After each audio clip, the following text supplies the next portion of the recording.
My husband told me he was at a silent retreat. Then I saw him on a kiss cam at the stadium with my sister. My name is Florence Reynolds and I am 65 years old. The stadium roar was a physical weight, 1,000 voices blending into a single, hungry sound that made the concrete vibrate under my sensible shoes. I was 65 years old, sitting at a loud business mixer I never wanted to attend, clutching my pearls and missing my husband, Mark. He told me he was 500 miles away, trapped in the sacred stillness of a silent meditation retreat, to heal his weary soul. I had even packed his bag with extra wool socks.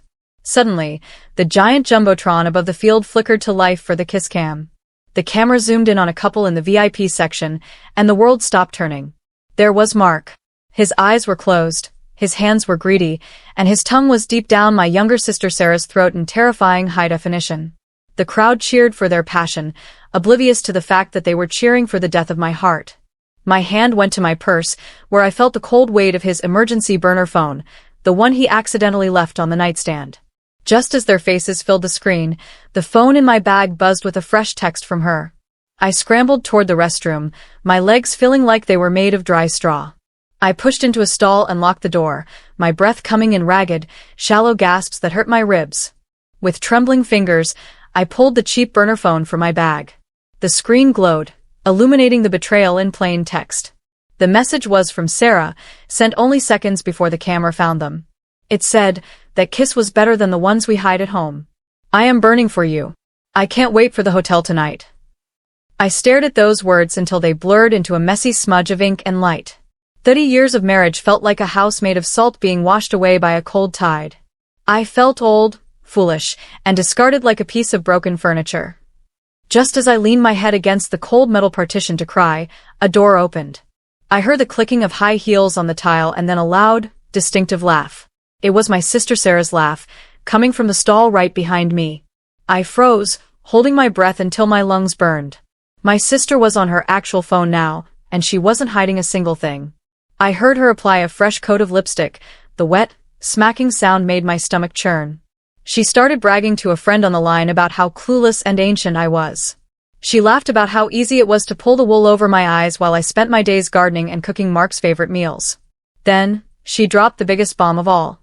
She whispered that Mark had used our joint retirement savings, money I had earned over decades of hard work, to buy her that VIP seat and a diamond bracelet. She called me a workaholic bank account that didn't know how to keep him happy. If you are sitting there holding your breath like I was, please subscribe to hear how an old woman finds her strength. The injustice was a fire in my veins. Sarah finished her call, walked out to the mirrors, and let out a tiny scream when she saw me standing there, reflected in the glass. Sarah didn't even have the grace to look ashamed or apologize. She tucked her hair behind her ear and gave me a sharp, cold smirk that I had never seen before. She told me that Mark needed a real woman, not a boring workaholic like me who always smelled like old books and garden soil. She looked me up and down with total disgust, telling me not to make a scene because it would be embarrassing for everyone involved. She talked to me as if I were a child who didn't understand how the world worked. Then, she adjusted her expensive coat, the one my money probably bought, and swept out of the restroom like a queen. I stood there trembling, my knuckles white as I gripped the edge of the porcelain sink. I looked down at the floor and saw a plastic card that had slipped out of her clutch when she turned to leave. It was her VIP backstage pass for the stadium and the luxury hotel attached to it. As I picked up the pass, my mind raced back to our wedding night 40 years ago. I remembered Mark's young, strong hands on my waist and the way he promised he would never need anyone else in this world. He had whispered forever into my ear while we danced, and I had believed him with every fiber of my soul. I thought our life was a beautiful story, but standing in that cold bathroom, I realized it was just a curated performance. Every anniversary, every I love you, and every thoughtful gift had been a lie designed to keep me quiet and working.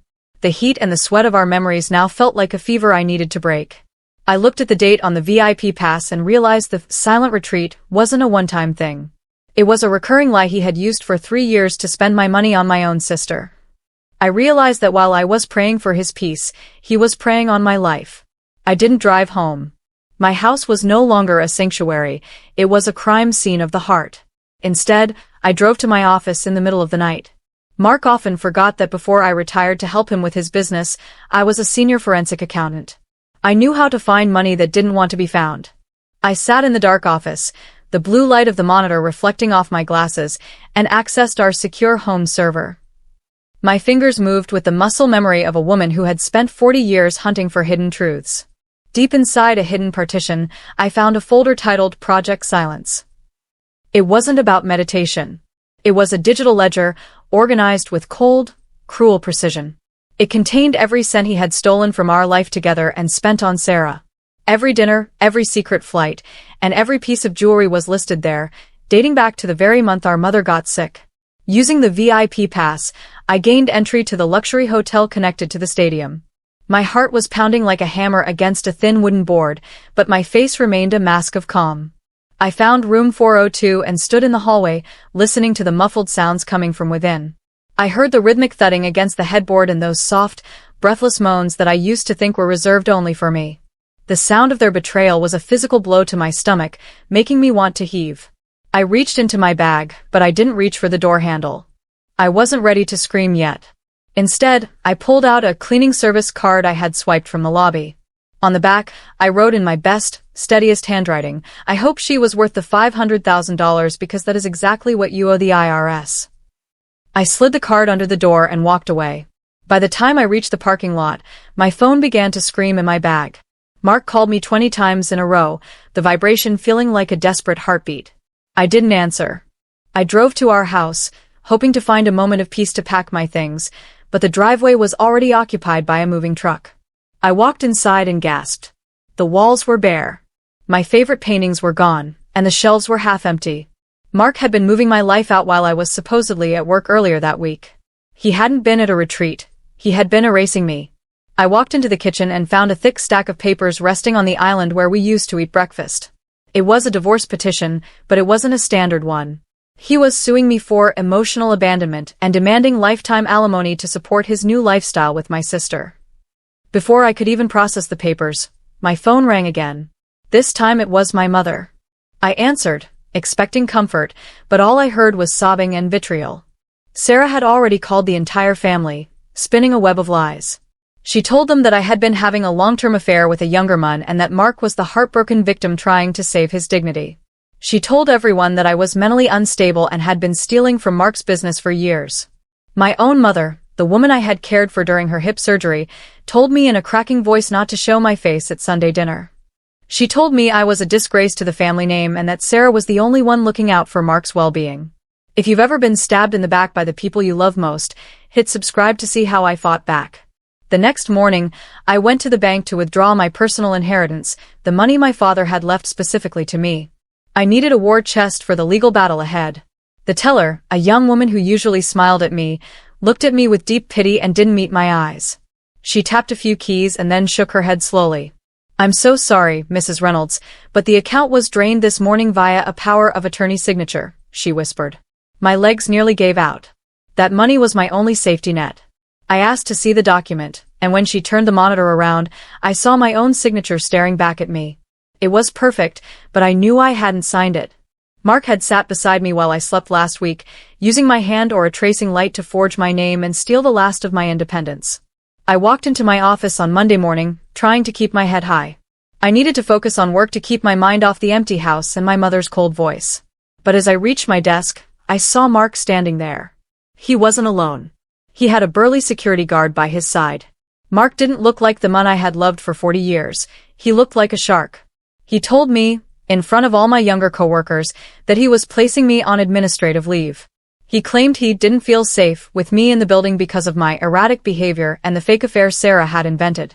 He wanted me escorted out of the company we had built together from the ground up. My boss, a man I had considered a dear family friend for decades, looked me right in the eye without a flicker of warmth. "Elena, it's best if you just take your things and go," he said quietly. I checked into a cheap motel on the edge of town. The carpet smelled like stale cigarettes and old regrets. I sat on the edge of the saga bed, staring at the peeling wallpaper. I had no money, no family support, and no job. I felt like a ghost haunting my own life.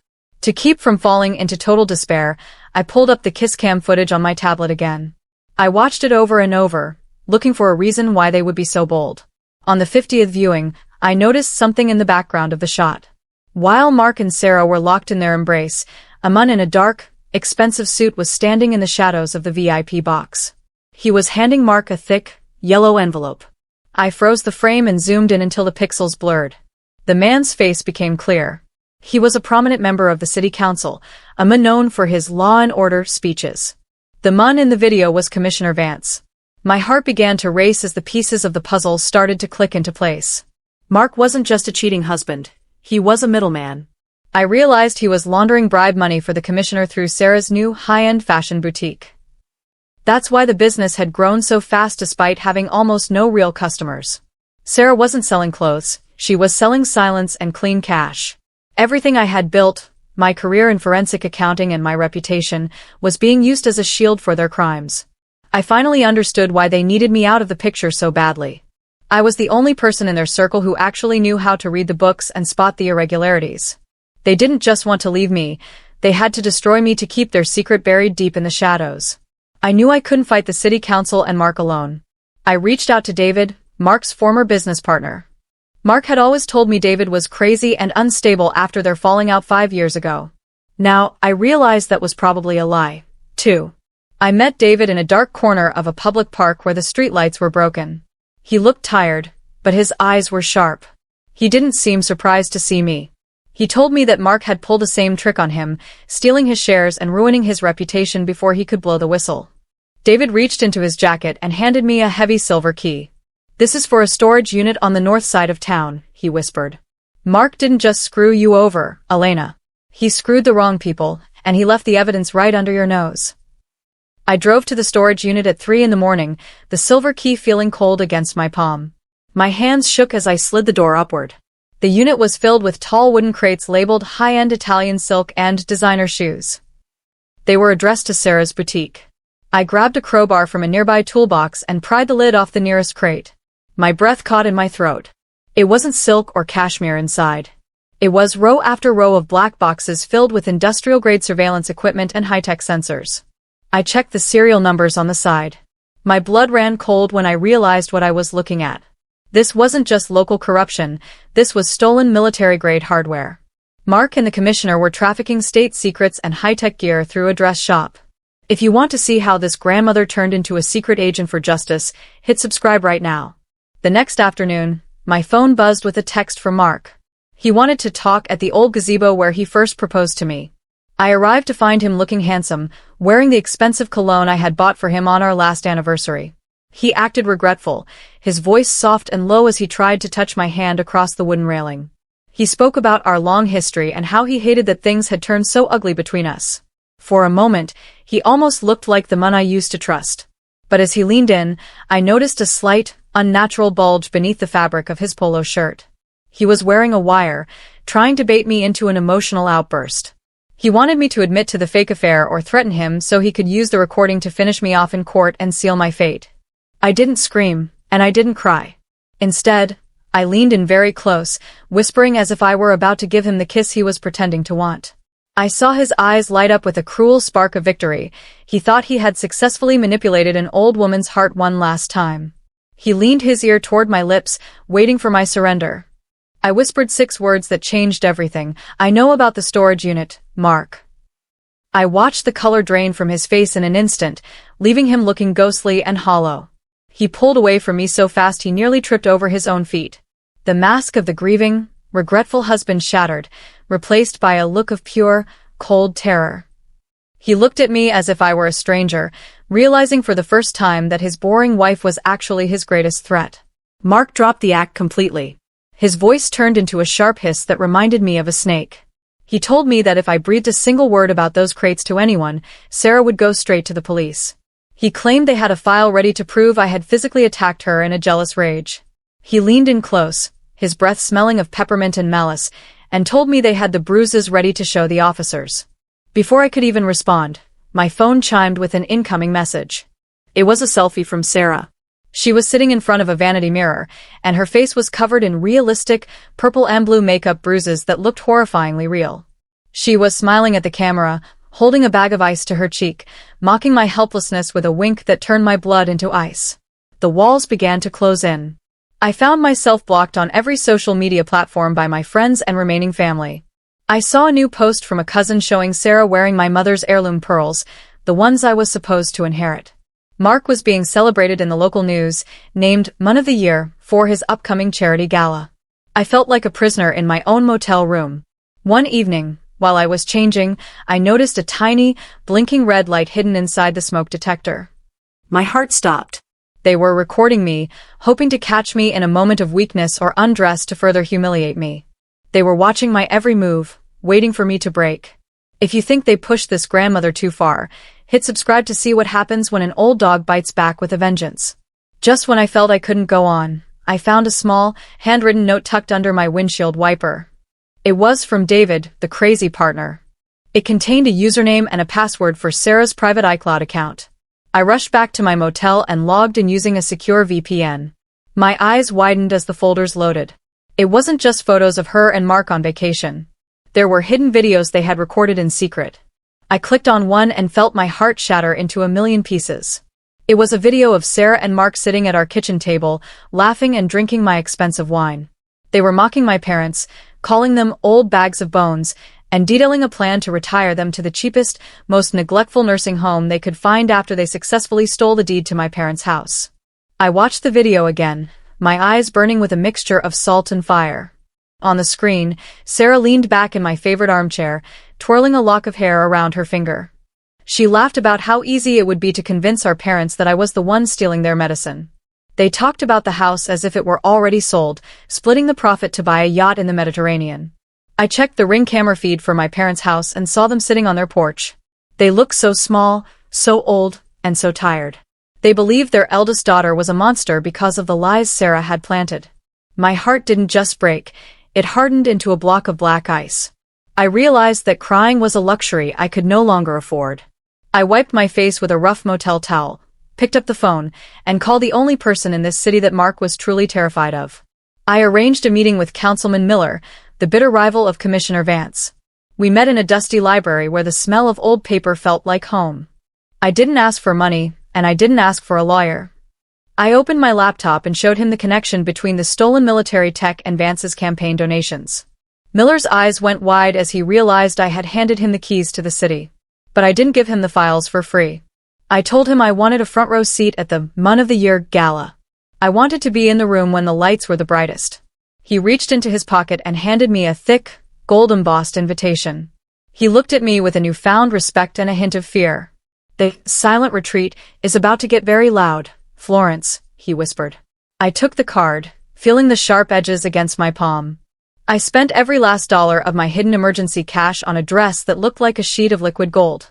It was a dress for a woman who was done hiding in the shadows of her husband's success. I went to a high-end salon and had my gray hair styled into a sharp, elegant crown. I practiced my walk in the motel room until I didn't look like a victim anymore. I looked like a storm front moving across the plains. As I pulled up to the grand ballroom of the gala, I saw Mark and Sarah stepping out of a black town car. They were laughing, waving to the cameras, and looking like the perfect couple. Sarah was draped in my mother's pearls, and Mark was driving the vintage car I had restored for our silver anniversary. They looked invincible, but I knew the foundation of their house was already rotting from the inside out. I stepped out of my cab and walked toward the entrance. The red carpet felt like a path to a battlefield. As I entered the ballroom, the music seemed to stumble and the chatter died down to a low hum. Necks craned and eyes widened as the disgraced wife glided through the center of the room. Mark spotted me from across the floor, and his face twisted into a mask of pure, unadulterated hatred. He started toward me, probably intending to have the guards throw me out, but I didn't stop. Sarah lunged at me as I passed her, her voice a poisonous whisper in my ear. "You're pathetic, Florence.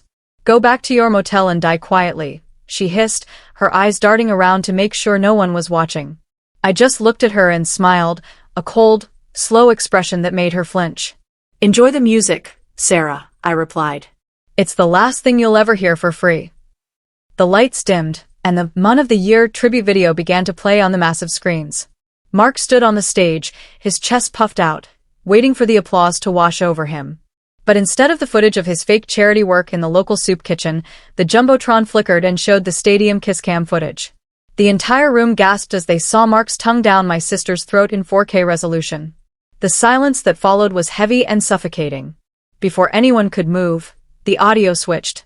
The speakers didn't play soft piano music, they played the crystal-clear recording of Mark and Sarah at my kitchen table. The whole city heard them laughing about scamming my parents and mocking the very donors sitting in the audience. If you want to see what happens when the truth finally screams, hit subscribe right now. The justice was only just beginning to boil over. The ballroom descended into absolute chaos. Mark screamed at the technicians to cut the feed, his face turning a deep, sickly shade of purple. Sarah stood frozen like a statue, her hand clutching the stolen pearls as the recording played her cruel laughter for everyone to hear.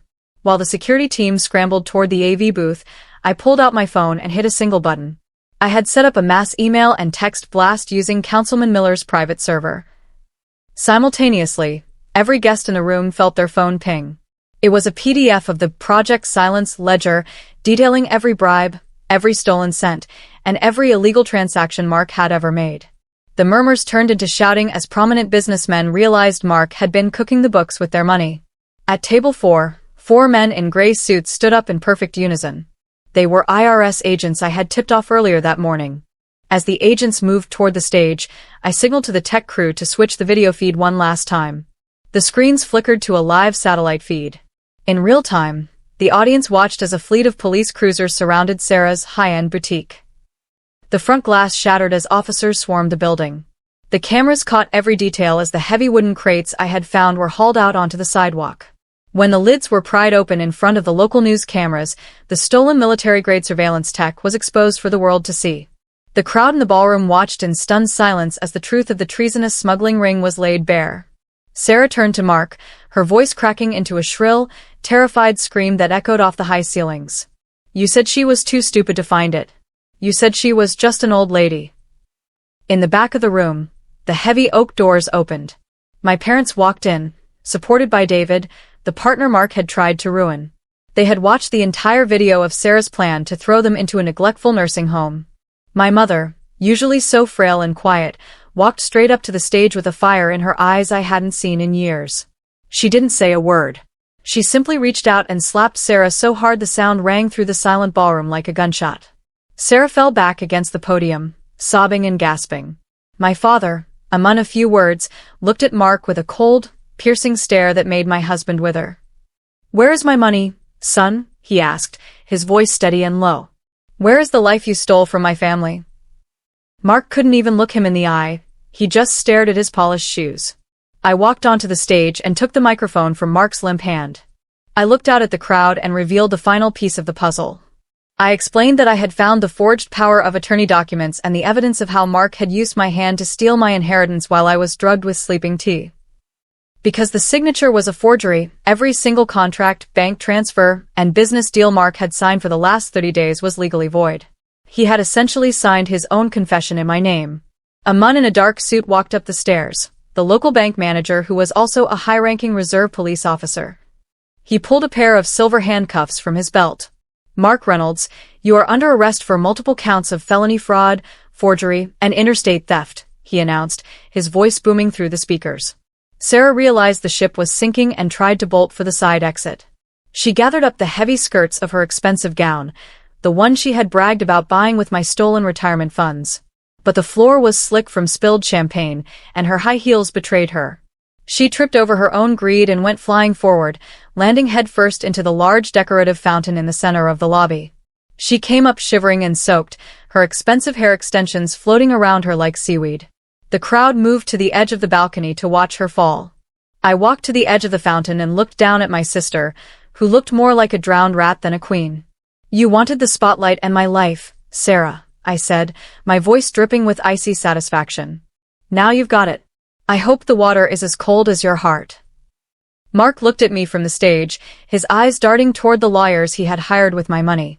He tried to signal them to intervene, but I reached into my gold clutch and pulled out a fresh set of legal papers. I handed them to him while the handcuffs were being tightened on his wrists.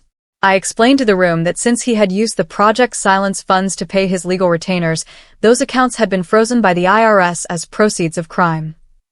By law, his expensive lawyers could no longer represent him without risking their own licenses. He stood there, stripped of his stolen wealth and his high-priced protection, realizing he had no one left to fight his battles. He looked small, old, and utterly defeated. The man who thought he could outsmart a forensic accountant was now facing a mountain of evidence with no legal shield and not a penny to his name. Commissioner Vance saw the handcuffs and the IRS agents, and his survival instincts kicked in like a cornered rat. He didn't try to help Mark. He did the opposite. To save his own skin and political career, he pulled a thick file from his briefcase and handed it directly to the district attorney, who was standing near the bar. Vance loudly announced that he had been conducting his own private investigation into Mark's bribery and smuggling operations. He threw his partner under the bus without a second thought, providing the final link between the stolen military tech and the offshore accounts. Mark's jaw dropped as he watched his brother-in-arms turn into his primary accuser. He realized then that there is no honor among thieves, and the partner he had trusted to protect him had just put a permanent target on his back. The legal storm was just beginning, but I had more immediate business to attend to. I drove back to my house, the one I had shared with Mark for decades. I found him there, out on a temporary bail release, frantically trying to pack a suitcase with whatever he could grab. He looked pathetic, scurrying through the rooms we once filled with laughter. I didn't walk in alone. I was flanked by 2 locksmiths and a sheriff holding an emergency eviction order. Mark froze when he saw me standing in the foyer, his arms full of my expensive silk scarves. "You have 30 seconds to leave this property, Mark," I said, my voice as steady as a surgeon's hand. "And I noticed you are wearing my favorite silk bathrobe. Take it off right now.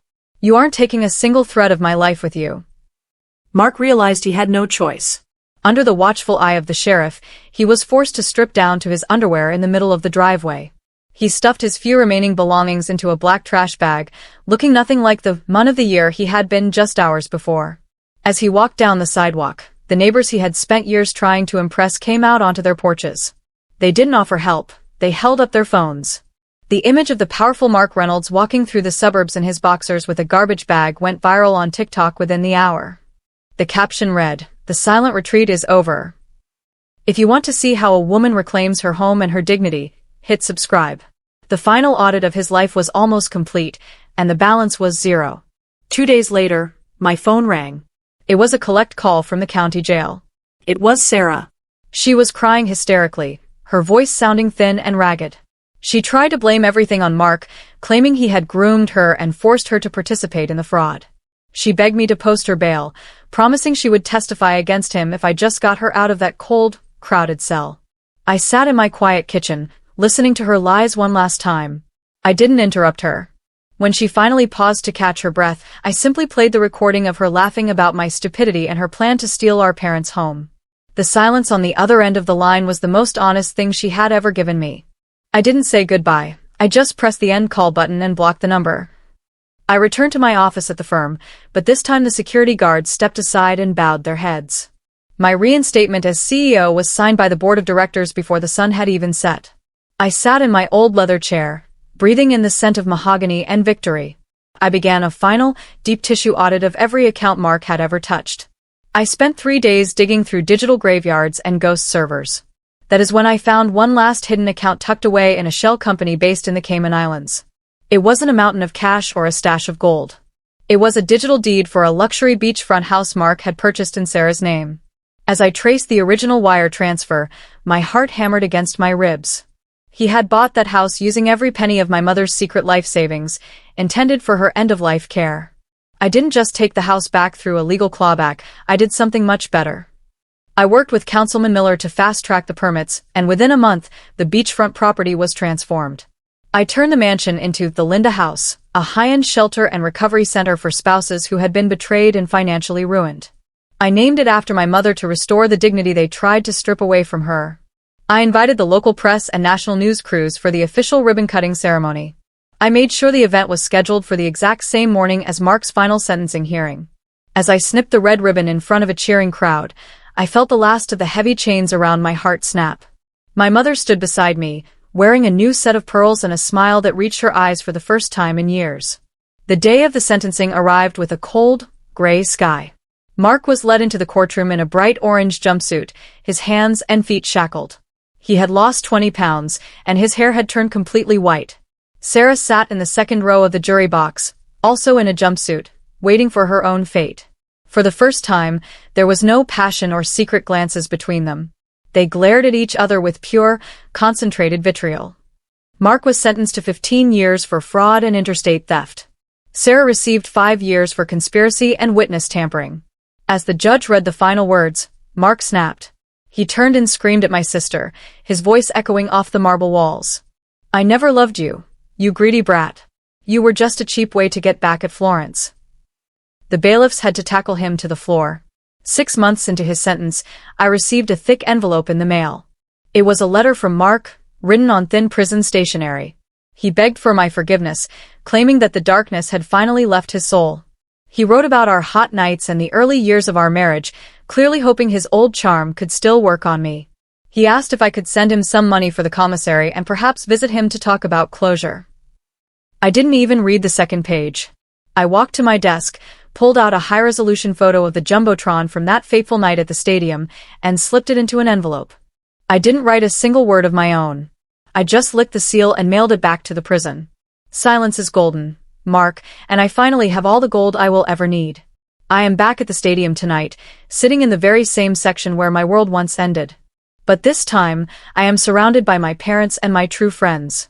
I am happy, I am wealthy, and I am finally free from the ghost of a man who never deserved my shadow. The kiss cam starts to roam the crowd again, searching for love in the bright lights. The camera pans over hundreds of faces before landing squarely on me. I am sitting alone, dressed in my gold dress, holding a crystal glass of the finest champagne. I don't look for a man to kiss. Instead, I look directly into the lens and raise my glass in a toast to the entire city. I have found my peace, and I have found my power. Some retreats are for finding your soul, mine was for finding my spine. Thank you. Please like, share and subscribe for more. Also turn on your notification bell so you be the first to get our next shocking revenge story.